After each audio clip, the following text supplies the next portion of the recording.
dengan alat USG yang sangat canggih, 4 dimensi ketika itu. Diprediksi bahwa jenis kelaminnya perempuan, wis kadung seneng. Ibunya sangat gembira karena anak pertama laki-laki, anak kedua laki-laki, anak perempuan alhamdulillah bakal atau calon anak yang akan lahir ini adalah jenis kelaminnya perempuan. Ayahnya juga bersuka cita, kakaknya yang anak pertamanya, anak keduanya semuanya senang karena kepingin punya saudara perempuan. Di USG beberapa kali ketika usia kandungan sekian bulan, kemudian diulang lagi USG ketika usia kandungan 7 bulan, ketika usia kandungan akan lahir 9 bulan, di USG lagi. Hasil USG semuanya menyatakan bahwa calon bayi yang akan lahir ini berjenis kelamin perempuan. Ternyata lahir laki-laki. Nah, ini menunjukkan bahwa USG itu hanya prediksi, hanya perkiraan.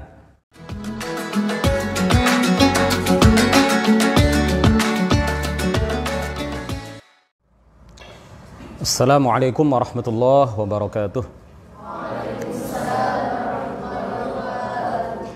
Ila asyrafin nabiyyina Muhammadir Rasulillah sallallahu alaihi wasallam wa alihi wa dhurriyyatihi wa azwajihi wa ahli baitihi al-kiram wa ila arwahi ikhwanihi minal anbiya'i wal mursalin was sahabati wat tabi'in wal awliya'is salihin wal ulama'il 'amilin wal malaikatil muqarrabin wal mujahidin fi sabili rabbil alamin wa ilal musannifin al mukhlisin wa nakhussu khususan ila sultanil awliya Syekh Abdul Qadir al-Jilani wal Imam Ahmad al-Rifa'i al-Kabir وسلسلة رجال الطريقة الرفاعية وسلسلة رجال الطريقة القادرية وسلسلة رجال الطريقة النقشبندية وسلسلة رجال الطريقة العلوية وإلى أرواح المسلمين والمسلمات والمؤمنين والمؤمنات من مشارق الأرض إلى مغاربها برها وبحرها خصوصا آباءنا وأمهاتنا وأجدادنا وجداتنا ومشايخنا ومشايخ مشايخنا وأساتذتنا وأساتذة أساتذتنا ونخص خصوصا إلى شيخ مشايخنا الشيخ محمد هاشم أشعري والشيخ عبد الوهاب حسب الله والشيخ بالصري شنصوري والشيخ عبد العزيز مشوري والشيخ عبد المهيمن نور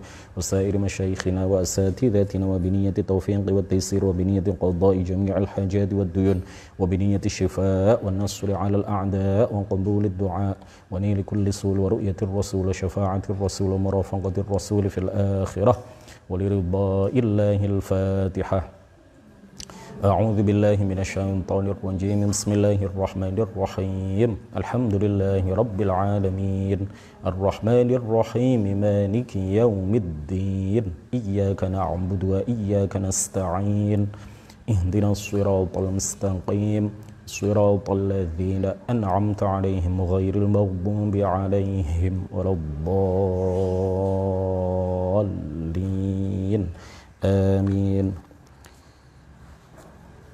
Mengawali kajian kitab Jauharatut Tauhid, saya mengingatkan kepada kita semua, terutama kepada diri saya pribadi, untuk menata niat, menata hati, kita murnikan niat kita di dalam melakukan kajian ini semata-mata karena Allah Subhanahu wa taala, bukan karena yang lain. Dengan itu kita akan mendapatkan pahala dan barokah dari ngaji yang kita lakukan pada malam hari yang insya Allah penuh keberkahan ini. Ini adalah pertemuan ke-19, kita telah sampai pada bait nazam ke-28 dari kitab Jauharah At-Tauhid yang menjelaskan tentang beberapa hal penting terkait dengan ilmu tauhid. Qala al-muallif rahimahullahu ta'ala wa nafa'ana bihi wa bi'ulumihi wa amaddana bi amdadihi wa afadha 'alaina min barakatihi amin.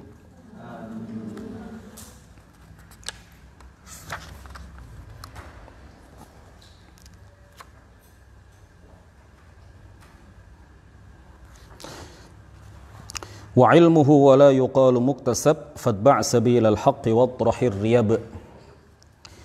Wa ilmuhu, dan ilmu Allah Subhanahu wa ta'ala. Ini salah satu sifat ma'ani bagi Allah Subhanahu wa ta'ala. Kita telah menjelaskan tentang sifat qudrah pada pertemuan sebelumnya, sifat iradah yang juga termasuk salah satu sifat ma'ani.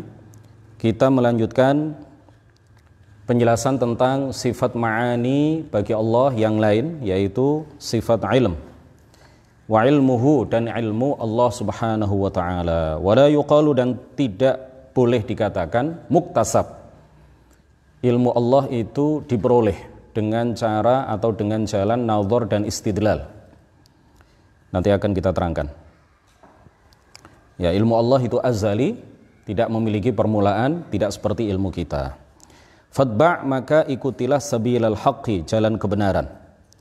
Watrahir riyab, dan buanglah watrah ar-riyaba, buanglah segala keraguan, buanglah segala syubhat yang fasid,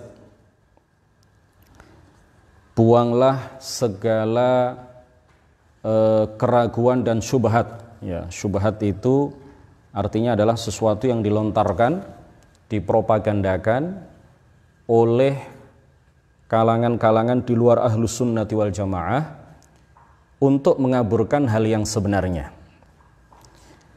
Jangan hiraukan syubhat-syubhat itu, jangan hiraukan keraguan-keraguan yang mereka sebarkan. Ikutilah apa yang dijelaskan oleh para ulama ahli sunnati wal jamaah. Sifat ma'ani yang ketiga dalam urutan nazam Jauhara at-Tauhid adalah sifat ilm. Allah Subhanahu wa taala bersifat dengan sifat ilmu. Allah Subhanahu wa taala bersifat dengan sifat maha mengetahui. Ilmu Allah Subhanahu wa taala adalah sifat yang azaliyah, abadiyah. Sifat yang tidak berawal, tidak bermula, tidak memiliki permulaan, tidak didahului dengan ketiadaan. Abadiyah, tidak berakhir dengan ketiadaan, tidak ada akhirnya, tidak ada penghabisannya. Qa'imatun bidzatihi ay thabitatun lahu. Sifat ilmu Allah ini adalah sifat yang thabitatun lahu, yang tetap pada zatnya. Dengan sifat ilmu, Allah Subhanahu wa taala mengetahui segala maklumat, mengetahui segala hal. Tidak samar bagi Allah Subhanahu wa taala sesuatu apapun. Ilmu Allah satu, para ulama menjelaskan bahwa ilmuhu wahidun, ilmu Allah satu, tidak bermula, tidak berakhir, tidak ta'addud. Apa ta'addud itu? Ya, tidak seperti ilmu kita. Ya, ilmu Allah itu satu, tidak berbilang. Ilmu Allah satu, tidak berbilang. Ilmu Allah tidak berbilang dengan berbilangnya maklumat, dengan berbilangnya pengetahuan yang dia ketahui. Kalau kita, ilmu kita ini tidak satu. Ilmu kita bertambah, ilmu kita berkurang. Ilmu Allah tidak bertambah, tidak berkurang. Ilmu Allah azali abadi, tidak bertambah, tidak berkurang. Kalau ilmu kita, semakin kita belajar, semakin kita menggali informasi, semakin bertambahlah ilmu kita. Semakin tua umur kita, semakin berkurang ilmu kita. Banyak yang kita lupa.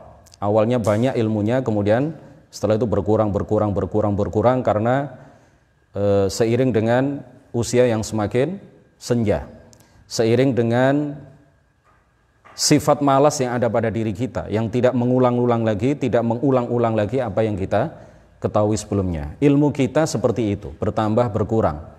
Kemudian pada diri makhluk seperti kita, muncul ilmu baru yang sebelumnya belum pernah terjadi pada diri kita, yang belum kita ketahui sebelumnya. Semakin banyak kita menggali informasi, ada ilmu-ilmu baru yang kita ketahui. Ada maklumat baru yang kita ketahui. Itu ilmu kita. Sebelumnya kita nggak tahu, kemudian setelah itu tahu. Allah tidak seperti itu. Tidak muncul ilmu baru bagi Allah Subhanahu wa taala. Ilmu Allah tidak bertambah, ilmu Allah tidak berkurang. Ilmu Allah tidak berbilang, ilmu Allah satu. Meskipun yang ia ketahui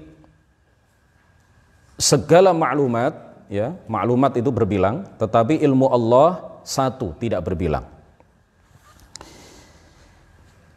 Para kalangan yang tidak sejalan dengan ahli sunnati wal jamaah di dalam masalah ilmu ini terbagi menjadi beberapa golongan. Ada yang menafikan secara mutlak bahwa Allah bersifat dengan sifat alim. Ada yang mengatakan bahwa Allah tidak bersifat dengan sifat alim. Di antara mereka ada yang menetapkan bahwa Allah alim dengan zatnya saja, mengetahui zatnya saja, tidak mengetahui yang lain. Sebagian dari mereka menyatakan bahwa Allah mengetahui yang kulli saja, yang juz'i tidak tahu, yang ijmal saja, tetapi yang tafasil Allah Subhanahu wa taala tidak mengetahui. Jadi ada sebagian kalangan itu yang meyakini bahwa Allah hanya mengetahui secara global. Pengetahuan Allah terhadap alam ini hanya secara global. Secara rinci, secara detail mengetahui bagian-bagian dari alam, Allah tidak mengetahuinya. Allah hanya mengetahui secara global. Ini adalah kalangan yang tidak sejalan dengan ahlus sunnati wal jamaah. Ahlus sunnah meyakini bahwa Allah Subhanahu wa ta'ala mengetahui segala hal yang wajib aqli, yang mustahil aqli, yang jaiz aqli, semuanya diketahui oleh Allah Subhanahu wa ta'ala. Kalau qudrah dan iradah hanya berkaitan dengan sesuatu yang secara akal mungkin ada dan mungkin tiada, sedangkan ilmu Allah Subhanahu wa ta'ala itu tidak hanya berkaitan dengan sesuatu yang secara akal mungkin ada dan mungkin tiada, tetapi berkaitan dengan sesuatu yang secara akal pasti ada, yaitu Allah dan sifat-sifatnya. Para ulama menjelaskan Allah mengetahui zatnya, Allah mengetahui sifat-sifatnya. Ilmu Allah juga berkaitan dengan sesuatu yang mustahil terjadi, sesuatu yang secara akal mustahil ada. Ilmu Allah juga berkaitan dengan sesuatu yang secara akal mungkin ada dan mungkin tiada. Ilmu Allah menyeluruh. Kemudian sebagian kalangan meyakini bahwa ilmu Allah itu hadits. Muncul ilmu-ilmu baru bagi Allah Subhanahu wa ta'ala yang tidak diketahui sebelumnya. Nah, ini juga adalah kalangan yang sesat, menyimpang dari apa yang dijelaskan dan diyakini oleh para ulama ahli sunnati wal jamaah. Kemudian ada juga golongan yang mengingkari sifat ilmu bagi Allah. Allah alim kata mereka, itu dalam arti bahwa dia tidak bodoh. Tetapi sifat ilmu itu mereka ingkari dari Allah Subhanahu wa ta'ala. Nah, ini semuanya adalah kelompok-kelompok di luar ahlu sunnah. Jangan hiraukan, jangan percaya mengenai apa yang mereka propagandakan. Kita tetap mengikuti apa yang dijelaskan oleh para ulama ahli sunnati wal jamaah berdasarkan ayat Al-Quran, berdasarkan hadis Nabi, berdasarkan akal yang sehat. Kita meyakini bahwa Allah Subhanahu wa ta'ala mengetahui segala maklumat. Allah mengetahui segala maklumat jumlatan wa tafsila, ya, kulliyan wa juz'iyya. Allah Maha mengetahui segala maklumat baik secara global maupun secara tafsil, secara terperinci, baik secara umum maupun bagian-bagian detail dari maklumat itu. Allah Subhanahu wa ta'ala mengetahui itu semuanya. Allah mengetahui, Mas Afif, Allah Maha mengetahui segala sesuatu jumlatan wa tafsila. Allah Maha mengetahui pertemuan kita ini terjadi mulai jam sekian, mulai jam 7 lewat sekian menit, lewat sekian detik. Allah Maha mengetahui sebelum pertemuan ini terjadi. Allah Maha mengetahui pertemuan ini terjadi di pondok ini. Allah Maha mengetahui pertemuan ini terjadi dengan jumlah sekian, laki-lakinya sekian, perempuannya sekian. Siapa yang ngantuk, siapa yang memperhatikan, siapa yang main-main, siapa yang berbicara sendiri, siapa yang berbicara dengan temannya. Ada yang berbicara sendiri, ada yang berbicara dengan temannya, ada yang pandangannya mengarah ke saya tetapi pikirannya kosong. Ada yang paham, ada yang tidak paham, ada yang setengah paham, ada yang gagal paham, ada yang tidak paham sama sekali, ada yang paham sehingga bisa menjelaskan kepada orang lain, macam-macam. Allah Maha mengetahui itu semuanya pada azal. Allah Maha mengetahui itu semuanya pada azal. Bukan saat hal ini terjadi kemudian Allah baru tahu bahwa pertemuan ini terjadi dengan sifat-sifat yang kami sebutkan tadi. Apakah ini online, apakah offline, disiarkan di mana? Kalau live streaming disiarkan melalui FB ataukah media Zoom ataukah yang lain, Allah Maha mengetahui itu semuanya pada azal. Jumlatan wa tafsila, ya. Jumlatan wa tafsila, baik secara global maupun secara menyeluruh maupun secara detail, secara terperinci. Allah Maha mengetahui itu semuanya pada azal, ya. Sebelum terciptanya alam ini, Allah sudah Maha tahu bahwa kita saat ini melakukan apa. Kemudian yang lain, santri yang lain, di pondok yang lain saat ini sedang melakukan apa. Allah Maha mengetahui itu semuanya sebelum alam ini tercipta, yaitu pada azal. Dalil akli bahwa Allah bersifat dengan sifat ilmu. Dalil akli, dalil secara logika bahwa Allah pasti bersifat dengan sifat Maha mengetahui. Dalilnya begini, kalau seandainya kita melihat ada seseorang yang mahir di dalam menulis kaligrafi, kemudian dia ukir kaligrafi itu sedemikian rupa, dia tambahkan beberapa pernik, dia tambahkan beberapa hiasan, sangat detail sekali. Jika ada orang yang kemudian mengomentari bahwa orang yang menulis kaligrafi, orang yang membuat kaligrafi, yang telah berkreasi membuat sebuah tulisan yang indah dalam bentuk kaligrafi, dia tidak mengetahui tentang ilmu kaligrafi, orang yang berkomentar seperti itu kira-kira akalnya sehat apa tidak itu? Tidak sehat, karena dia yang melakukan kaligrafi, dia yang membuat kaligrafi, tentu dia mengetahui segala hal yang berkaitan dengan apa yang dia buat. Pakar komputer kemudian membuat komputer secara detail, kabelnya luar biasa, sambungan kabelnya kita orang awam kita nggak paham itu. Tentu dia mengetahui secara detail mengenai apa yang dia produksi, mengenai apa yang dia buat. Jika ada orang yang berkomentar, yang membuat komputer ini tidak tahu mengenai Microsoft Word misalkan, dia tidak tahu mengenai hal-hal yang berkaitan dengan komputer. Oh, dia yang buat kok dia nggak tahu. Orang yang berkomentar seperti itu kira-kira akalnya sehat apa tidak?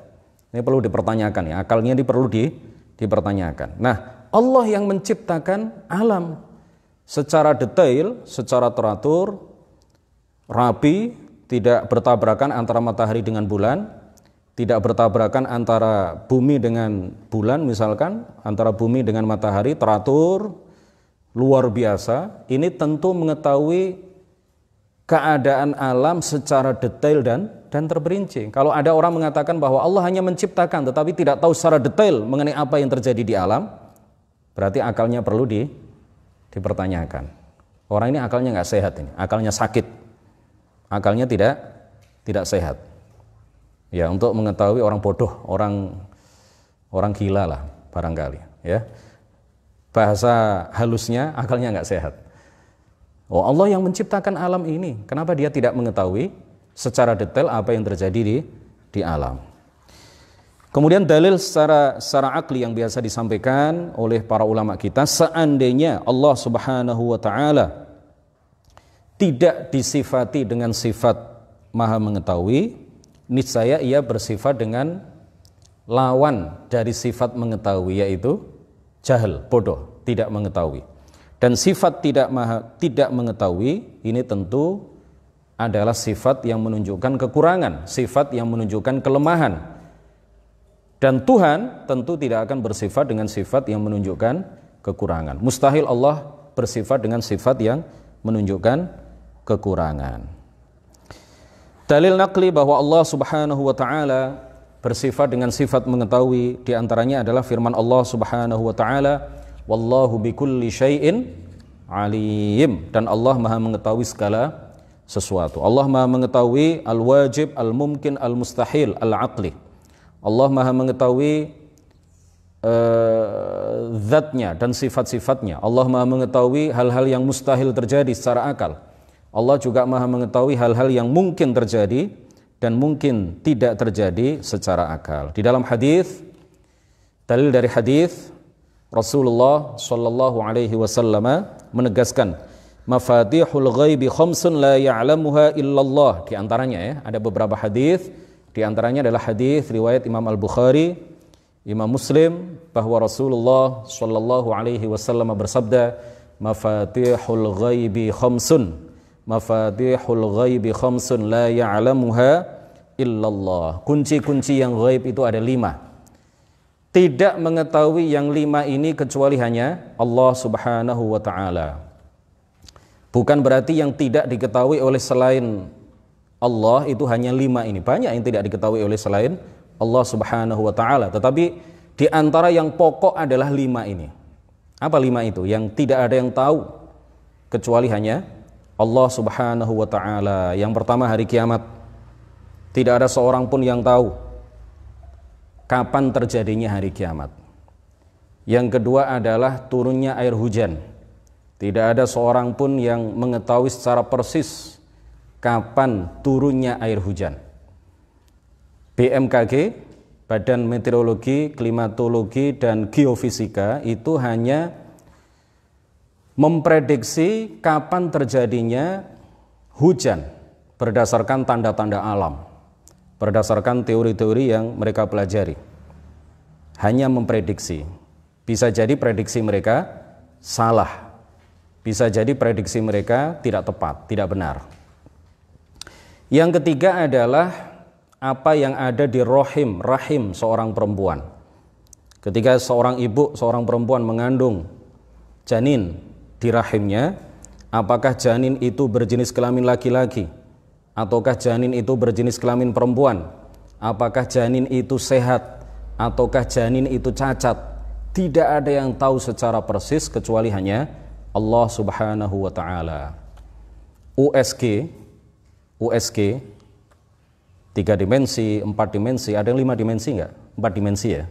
USG yang 4 dimensi, yang USG yang paling canggih sekalipun, itu hanya memprediksi bahwa jenis kelamin janin yang ada di rahim seorang perempuan itu laki-laki atau perempuan. Tetangga kami di kampung, tetangga saya di kampung, arep-arep anak wedok, ya, sangat berharap memiliki anak perempuan. Anak pertama laki-laki, anak kedua laki-laki, anak yang ketiga dia USG, beberapa kali ke dokter spesialis kebidanan, dokter spesialis obsgen, ya, dokter spesialis kebidanan, dengan alat USG yang sangat canggih, 4 dimensi ketika itu. Diprediksi bahwa jenis kelaminnya perempuan. Wis kadung seneng. Ibunya sangat gembira karena anak pertama laki-laki, anak kedua laki-laki, anak perempuan alhamdulillah bakal atau calon anak yang akan lahir ini adalah jenis kelaminnya perempuan. Ayahnya juga bersuka cita, kakaknya yang anak pertamanya, anak keduanya, semuanya senang karena kepingin punya saudara perempuan. Di USG beberapa kali ketika usia kandungan sekian bulan, kemudian diulang lagi USG ketika usia kandungan 7 bulan, ketika usia kandungan akan lahir 9 bulan, di USG lagi. Hasil USG semuanya menyatakan bahwa calon bayi yang akan lahir ini berjenis kelamin perempuan. Ternyata lahir laki-laki. Nah, ini menunjukkan bahwa USG itu hanya prediksi, hanya perkiraan. Karena tidak ada, Allah Subhanahu wa ta'ala menegaskan di dalam surat surat Luqman ayat terakhir, dan juga di dalam hadis ini. Di dalam hadis ini riwayat Imam Al-Bukhari dan Imam Muslim bahwa tidak ada seorang pun yang mengetahui keadaan janin di dalam rahim seorang perempuan kecuali hanya Allah Subhanahu wa ta'ala. Sudah berapa tadi? Sudah 3. Yang keempat, seseorang tidak mengetahui di mana dia meninggal. Seseorang tidak mengetahui di mana dia meninggal. Apakah di jalan? Apakah di rumah? Apakah di daratan? Ataukah di lautan? Atau di mana? Bi ayyi ardin tamut. Seseorang tidak mengetahui di mana dia meninggal. Ada yang tahu? Ada yang tahu? Di antara kita, kapan kita meninggal dan di mana kita meninggal, tidak ada satupun di antara kita yang mengetahui kapan kita meninggal. Bahkan wali Allah sekalipun tidak akan tahu di mana dia akan meninggal. Bahkan seorang nabi dan rasul sekalipun dia tidak akan tahu di mana dia akan meninggal. Kemudian yang kelima, seseorang tidak mengetahui secara persis apa yang ia lakukan besok. Besok kita akan melakukan apa? Apakah besok kita melakukan kebaikan? Ataukah kita melakukan keburukan? Kita hanya bisa berencana. Besok kita akan pergi ke sekolah, melakukan studi, menempuh studi, belajar dengan giat dan rajin. Ternyata besok PPKM misalkan, ya, pengumumannya diumumkan secara mendadak karena banyak angka kematian sedang naik tajam, maka kemudian diberlakukan PPKM, dilarang semua sekolah untuk tatap muka. Kita nggak tahu apa yang kita lakukan besok. Siapapun di antara kita tidak mengetahui apa yang kita lakukan besok. Kita hanya bisa berencana, tetapi yang menentukan apa yang kita lakukan besok, yang menakdirkan, yang menciptakan, yang menghendaki terjadinya secara hakiki hanya Allah Subhanahu wa ta'ala. Kemudian ijma', ya, dalil dari Al-Qur'an sudah kita sebutkan bahwa Allah Maha mengetahui, dalil dari hadis sudah kita sebutkan bahwa Allah Maha mengetahui segala sesuatu. Kemudian yang ketiga adalah ijma'. Para ulama dan juga umat Islam secara keseluruhan sepakat menyatakan bahwa Allah Subhanahu wa ta'ala Maha mengetahui segala sesuatu. Kemudian penting disampaikan bahwa Rasulullah Shallallahu Alaihi Wasallam tidak mengetahui segala yang gaib. Ini perlu kami tegaskan karena ada sebagian orang yang memiliki pemahaman bahwa Allah Maha mengetahui segala yang diketahui oleh Allah Subhanahu wa ta'ala. Ini nggak boleh ini diyakini seperti itu. Itu berarti menyamakan Muhammad dengan Allah Subhanahu wa ta'ala.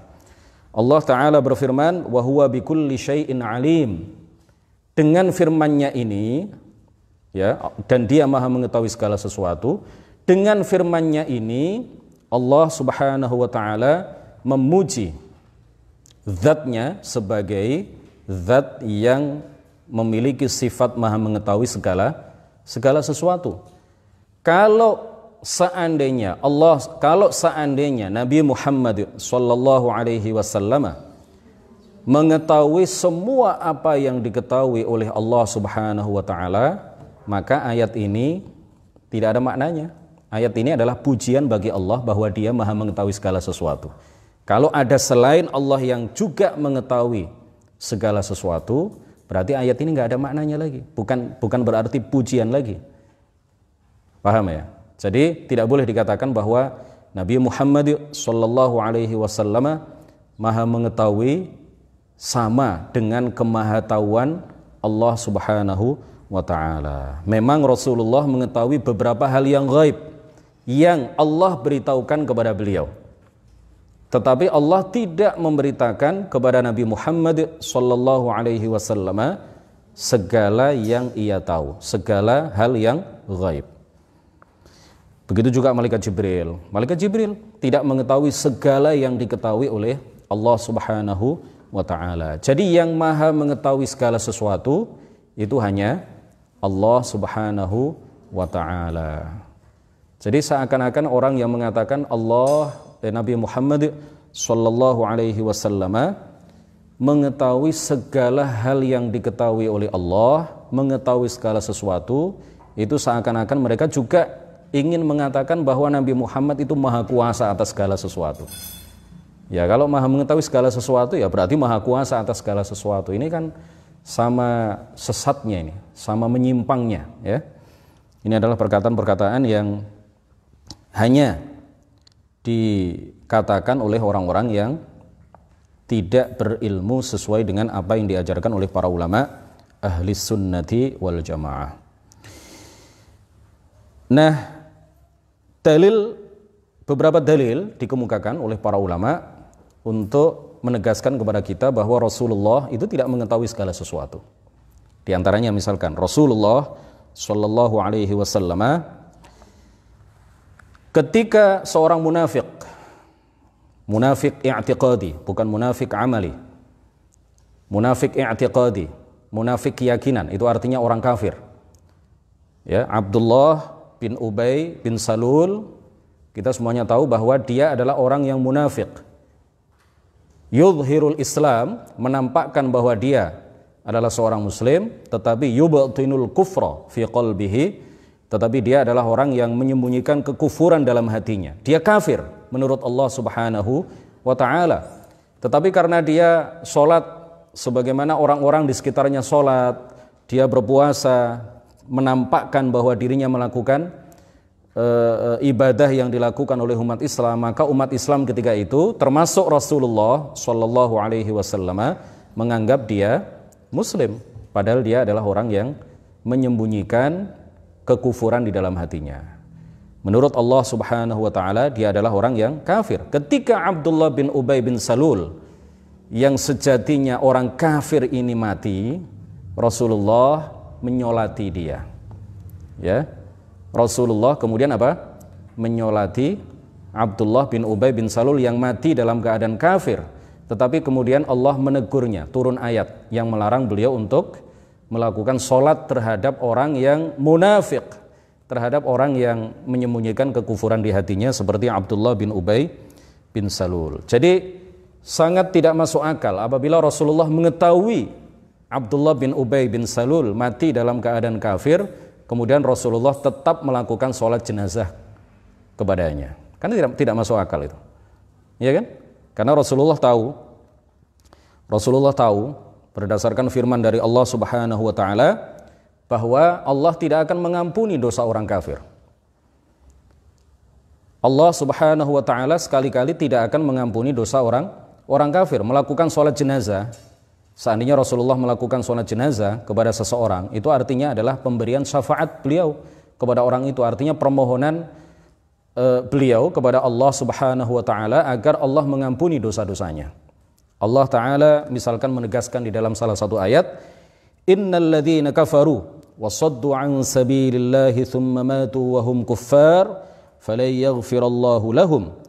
Sesungguhnya orang-orang yang kafir dan menghalangi orang lain dari jalan Allah Subhanahu wa taala, kemudian mereka mati dalam keadaan kafir, maka sekali-kali Allah tidak akan mengampuni dosa-dosa mereka.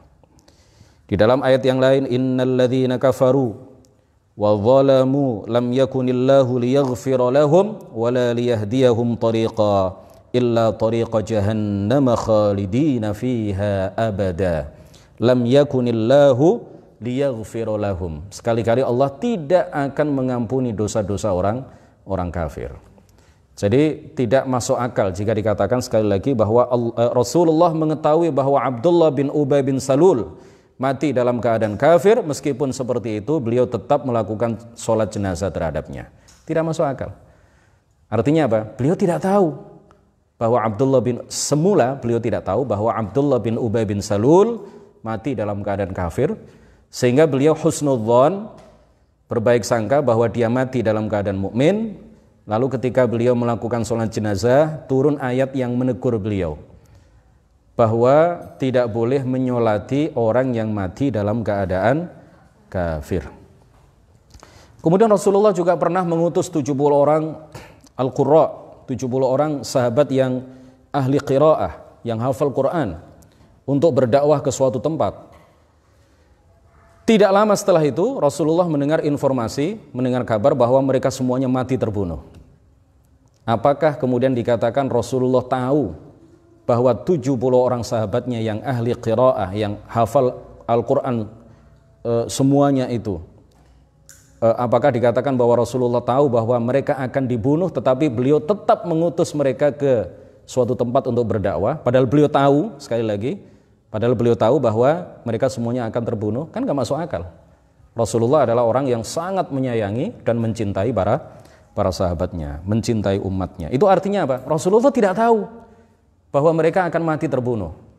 Rasulullah hanya berikhtiar, berusaha bagaimana supaya ajaran Islam ini tersebar ke berbagai penjuru. Makanya kemudian beliau mengutus 70 orang sahabat yang ahli Al-Quran, yang hafal Al-Quran untuk berdakwah di suatu tempat. Harapan Rasulullah mereka bisa menyebarkan Islam, nilai-nilai Islam ke daerah itu, dan akhirnya banyak di antara mereka yang masuk ke dalam agama Islam. Tetapi apa yang terjadi? Mereka pulang dengan nyawa yang mereka pulang hanya nama saja, ya. Mereka pulang hanya nama saja, ya, istilahnya begitu. Ya, mereka tidak betul-betul pulang, ya. Mereka terbunuh semuanya, mati syahid di tempat di mana Rasulullah mengutus mereka ke tempat itu untuk berdakwah kepada masyarakat di tempat tersebut. Kemudian Allah Subhanahu wa taala juga menegaskan, Qul, katakan wahai Muhammad, la amliku li nafsi naf'an wala darra illa ma syaa Allah, walau kuntu a'lamul ghaiba lastakthartu minal khairi wa ma massani su'. Katakan wahai Muhammad, kipas anginnya dinyalakan itu yang di atas, bisa?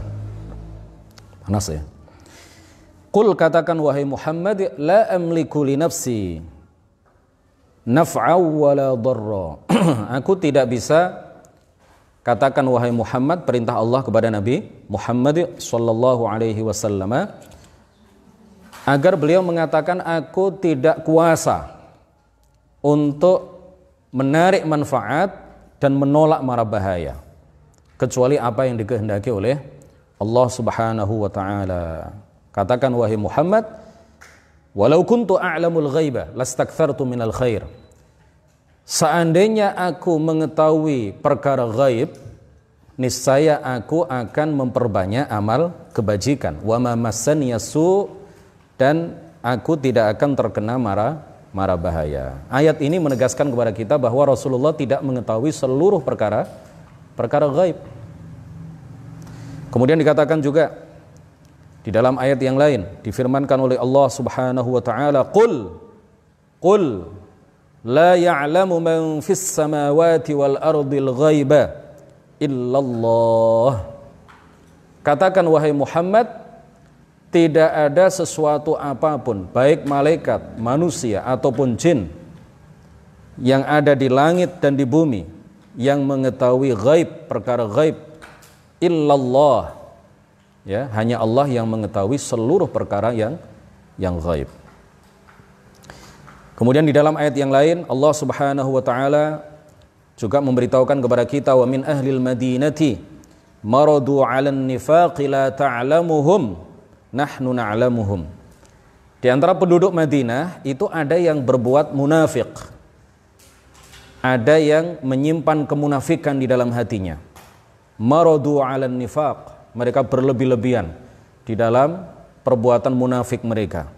La ta'lamuhum, engkau wahai Muhammad tidak mengetahui siapa mereka. Nahnu na'lamuhum, tetapi kami Allah Subhanahu wa taala secara persis mengetahui siapa mereka yang munafik di antara penduduk Madinah. Nah, dalil dari hadis apa yang diriwayatkan oleh Imam Al-Bukhari dan juga para perawi hadis yang lain dari sahabat Ar-Rubayyi' binti Muawwidh, seorang perempuan, sahabat perempuan. Beliau mengatakan, dakhala alayya an-nabiyyu sallallahu alaihi wasallam ghadata bunya alayya.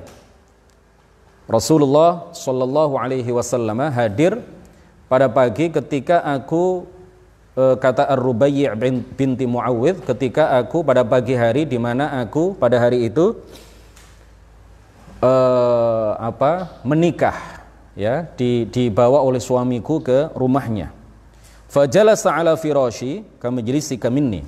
Kemudian beliau duduk-duduk di hadapanku di atas tikar yang aku duduki seperti engkau, beliau bercerita kepada orang lain, sebagaimana engkau duduk di hadapanku. Wa juwairiyatun yadribna bid-duffi. Kemudian ada perempuan-perempuan kecil yang sedang menyenandungkan semacam nasyid, ya, madih, ya, dengan rebana, ya, mendendangkan sebuah lagu dengan rebana. Yandubna man qutila min abaihinna yauma badrin. Mereka menyenandungkan lagu, menyenandungkan sebuah bait-bait syair yang di dalamnya ada pujian-pujian terhadap ayah-ayah mereka yang terbunuh mati syahid pada perang Badar. Sampai kemudian seorang perempuan kecil, jariyah, seorang perempuan, seorang gadis berkata di hadapan Rasulullah sallallahu alaihi wasallam, "Wa fina nabiyyun ya'lamu ma fi ghadi." Dan di antara kita ada saat ini seorang nabi yang mengetahui apa yang akan terjadi besok. Mendengar itu, kemudian Rasulullah sallallahu alaihi wasallam bersabda, "La taquli hadza wa quli ma kunti taqulin." La taquli hadza wa quli ma kunti taqulin. Jangan mengatakan ini. Rasulullah tidak ridha apabila perempuan itu mengatakan hal itu. Itu artinya Rasulullah melarang perempuan itu dan melarang kita untuk mengatakan bahwa Rasulullah mengetahui segala apa yang terjadi besok.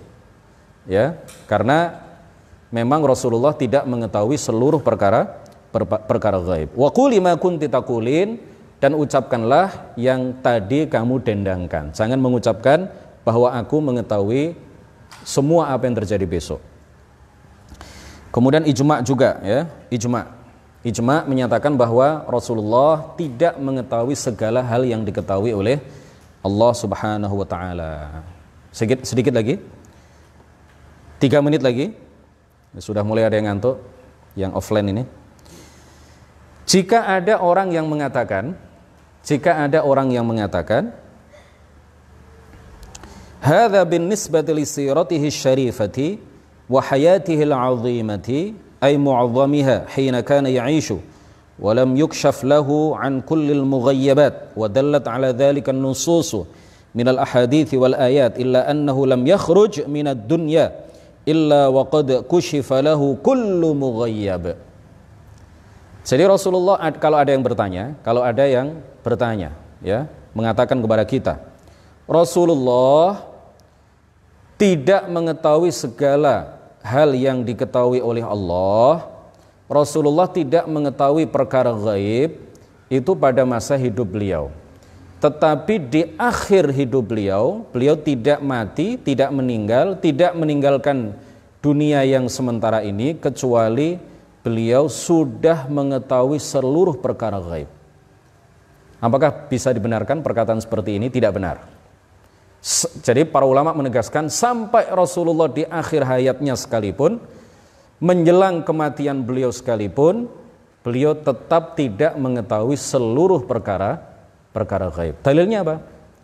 Dalilnya adalah hadis yang diriwayatkan oleh Imam Al-Bukhari, diriwayatkan oleh Imam Muslim, diriwayatkan oleh para perawi hadis yang lain, bahwa ada beberapa orang di antara umat beliau pada hari kiamat yang mendekati telaga, ya, menjelang masuk ke dalam surga. Itu kan ada telaga besar. Umat Islam yang akan masuk surga akan minum dari telaga itu, dan kemudian mereka tidak akan merasakan haus dan lapar selamanya. Jadi para penduduk surga, di dalam surga itu ketika mereka makan itu hanya taladzzudzan, ketika mereka minum hanya taladzzudzan, hanya ingin merasakan lezatnya makanan dan minuman di surga, bukan karena haus, bukan karena lapar. Nah, ada beberapa orang yang kemudian mendekati telaga menjelang masuk ke dalam surga, tapi kemudian diusir oleh para malaikat atas perintah Allah Subhanahu wa taala. Rasulullah mengenal mereka dan mereka mengenal Rasulullah sallallahu alaihi wasallam. Sehingga kemudian Rasulullah mengatakan apa?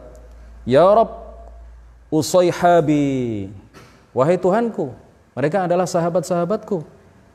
Fayuqalu, maka kemudian dikatakan kepada baginda Rasul, innaka la tadri, sesungguhnya engkau wahai Muhammad, la tadri, tidak mengetahui, ma ahdatsu ba'daka, apa yang mereka lakukan sepeninggal engkau. Fa aqulu kama qala al-'abdus shalih, maka kemudian aku, kata Rasulullah, mengatakan seperti yang dikatakan oleh hamba yang soleh, yaitu Nabi Isa alaihi salam. Difirmankan oleh Allah Subhanahu wa taala, wa kuntu alaihim syahidan ma dumtu fihim, wa kuntu alaihim syahidan ma dumtu fihim, dan aku menjadi saksi atas apa yang mereka lakukan selama aku hidup bersama mereka. Falamma tawaffaitani, maka ketika engkau mewafatkan aku wahai Allah, kunta antar raqiba alaihim, engkaulah yang mengawasi apa yang mereka lakukan. Wa anta ala kulli syai'in syahid, dan engkau adalah maha menyaksikan, maha mengetahui atas segala sesuatu. Fayuqalu, maka kemudian dikatakan kepada Rasulullah, ini yang terjadi pada hari kiamat, inna haula lam yazalu, sesungguhnya mereka lam yazalu murtaddina, mereka adalah orang-orang yang murtad, ala aqabihim mundu faraqtahum, mereka adalah orang-orang yang murtad sepeninggal engkau wahai Muhammad. Al-hadits ya. Masih ada kelanjutan hadisnya. Ini menjadi dalil bahwa sampai Rasulullah meninggal sekalipun beliau tidak mengetahui segala yang diketahui oleh Allah Subhanahu wa taala. Rasulullah tidak tahu bahwa ada beberapa kalangan yang awalnya muslim kemudian menjadi murtad sepeninggal beliau.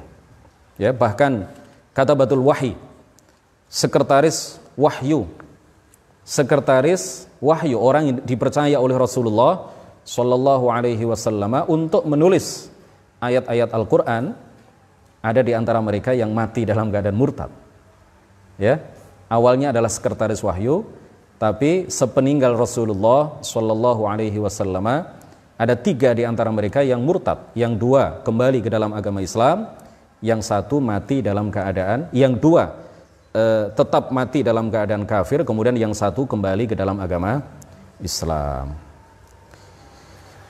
Tinggal sedikit lagi, tapi sudah hampir 1 jam berlalu. Kita lanjutkan minggu depan, hari Selasa depan.